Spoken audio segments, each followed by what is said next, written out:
కాకినాడ జిల్లాలో వృద్ధులను టార్గెట్ చేసి చోరీలకు పాల్పడుతున్న జగదాంబ అనే మహిళను అరెస్టు చేసినట్లు Rajahmundry south zone DSP Bhavya Kishore చెప్పారు. బొమ్మూరు చెరువు గట్టుకు చెందిన జగదాంబ ఒంటరిగా ఉండే మహిళను పరిచయం చేసుకుని ఈజీగా దొంగతనాలు చేస్తుందని వెల్లడించారు.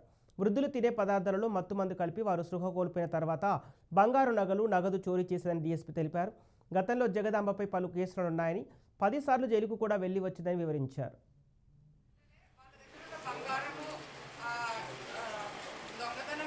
ఒక లేడీ అఫెండర్ని ఈరోజు పట్టుకోవడం జరిగిందండి.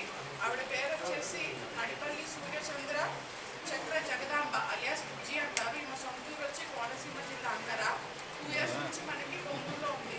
సో ముందు చెప్పిన విధంగా ఈవిడ ఇదే అమ్మో ఫాలో అవుతూ ఆల్మోస్ట్ 16 కేసుల్లో ఇంతకు ముందుగా పట్టుకుంటే దాంట్లో 10 కేసుల్లో శిక్ష పడి కూడా 2021 ఆగస్టులో మళ్ళీ జైలు గారు ఎస్ఐ గారు అందరూ కూడా ఇన్ఫర్మేషన్ పెట్టి వర్క్ చేసి ఈ అమ్మాయిని అరెస్ట్ చేయడం జరిగింది. సో మనం అరెస్ట్ చేసిన వెంటనే 6 కేసుల్లో రికవరీ అయిన సంబంధించిన బంగారం రికవరీ చేయడం జరిగింది. Almost 273 grams of gold recovery చేసాము. ఇంకా 12 కేసెస్లో మనము బంగారము రకరకాల వివిధ బ్యాంకుల్లో ఈ మా మార్టగేజ్ పెట్టింది. సో అవి కూడా మనము డీటెయిల్స్ కనుక్కొని రికవరీ చేయాల్సి ఉంటుంది. ఈరోజు